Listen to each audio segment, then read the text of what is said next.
Welcome to the Truth Wins podcast. This is episode 76 called Can a Christian Be a Democrat?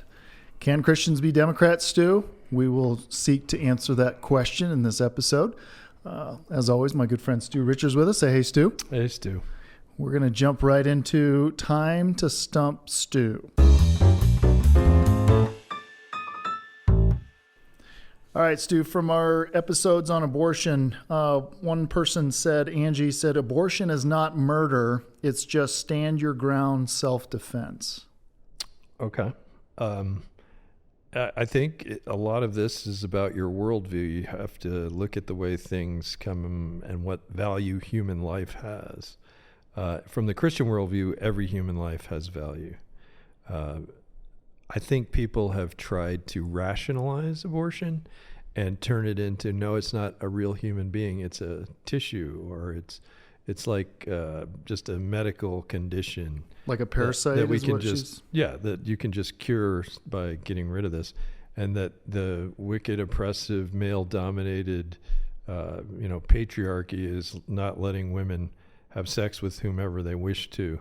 It's our fault. And so I think what she's saying, abortion is not murder. If you've ever seen an abortion or seen the results of an abortion or seen the parts of a human baby that are left after an abortion, you might change your mind.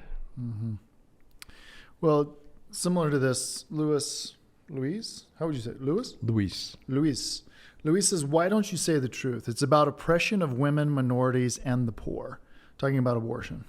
And that's kind of an ironic statement there, because his statement about oppression of women, the number one baby that's aborted, the gender of most babies that are aborted around the world, is female. Mm-hmm. So it's not about oppression of women.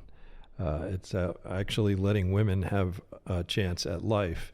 I think I heard someone say every child deserves a birthday, a chance to be born. Mm-hmm. And ironically, Margaret Sanger, the founder of Planned Parenthood, put it together as a means of kind of weeding out the weak and inferior races, as she thought, because she was a eugenicist.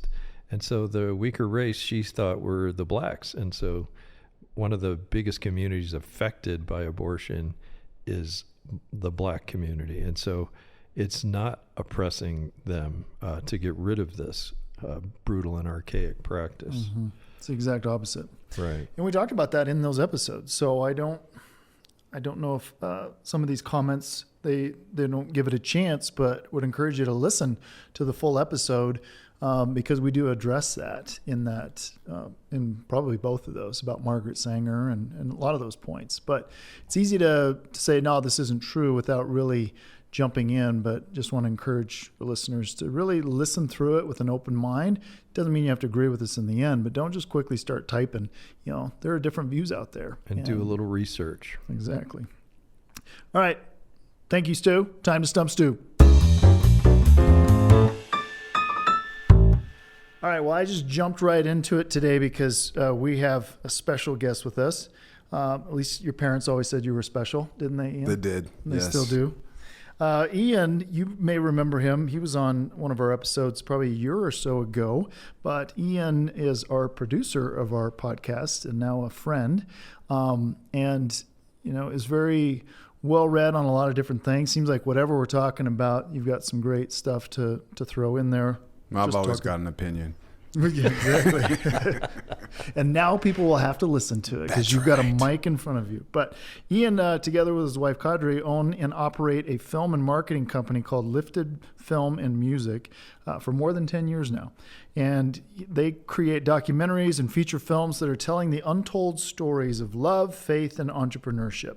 He's also a music producer of this podcast, singer, and a lyricist. And I keep getting on him to sing more.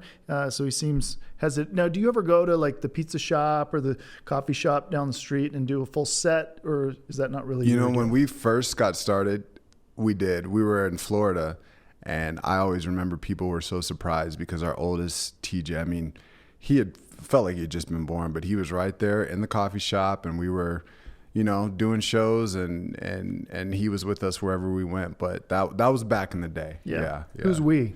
Well, my wife, of course. Yeah. But So you played? No.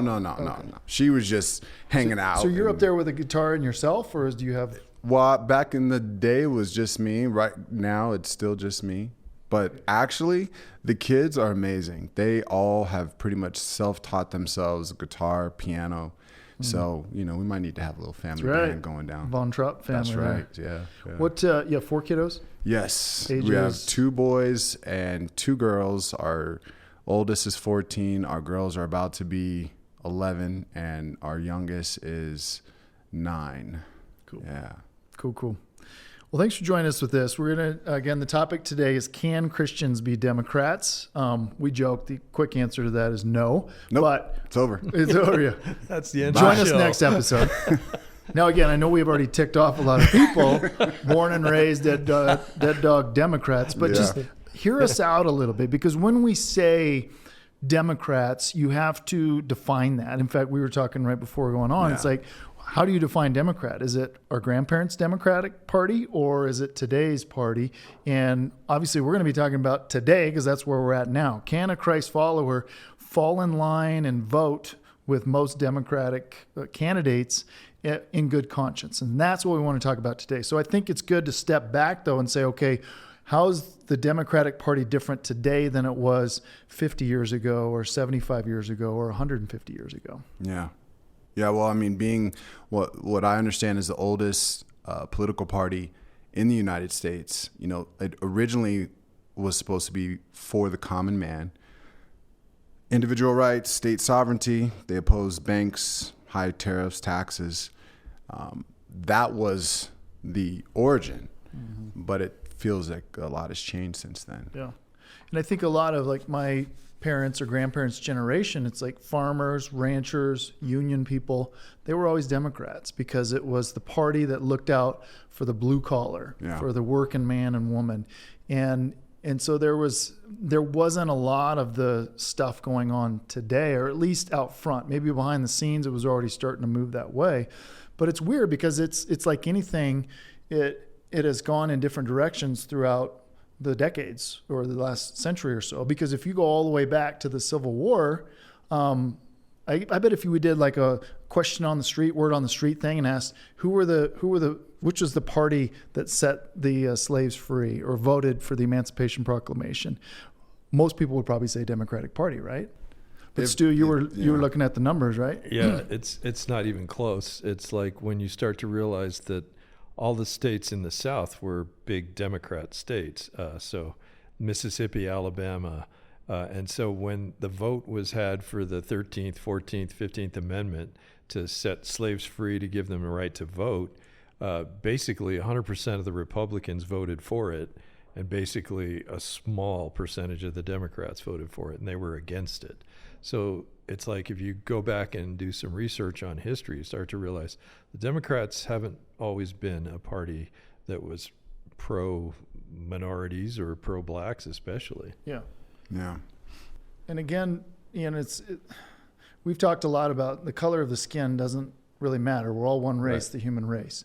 But still, you have different experiences. And so growing up as a black boy and now a black man, and it was kind of a tradition, though, that you had. It was kind of like you're locked in. I got to be a Democrat, or nope, nobody in my family is going to be happy with it. I mean, how does they still get such a high percentage of minorities today? I'm confused on that myself, because, for our family, it was Jesus first. So, it wasn't, my mom was a Republican. My dad was in the military. He is more of a conservative person as well. I don't know if he was a registered Republican or not. But I would say, there were definitely a lot of, I think my grandfather, my mom's dad was a Democrat.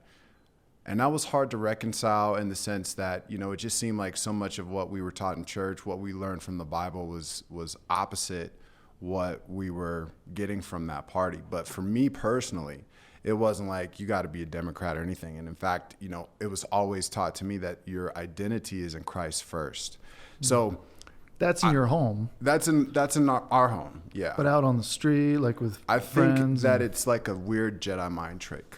I really don't get it. I really just can't process it, because when you start to read and you start to realize people like Margaret Sanger, who really had it out for exterminating anybody who, you know, wasn't just blacks, but you could have been Chinese, you could have been Latino, it didn't matter, as opposed to seeing the value of a human life and helping them get out of a situation. Because what is the premise, right? You don't want them to come into this hard world, so you just abort them. Well, why don't you teach them? Why don't you educate them? Why don't you help them, you know, be the best that they can be, as opposed to, you know, we're just gonna wipe you off the face of the earth. Yeah. What did Biden say like 6 months ago or so? Like, it's not fair to expect black people to be able to read or understand something. It was so offensive. It was so like lost with all the stuff. It's like he was trying to say, we're here to protect you, but in that statement saying you're too dumb to be able to figure this out yourself. It's like, and yet people, they just eat it up and like,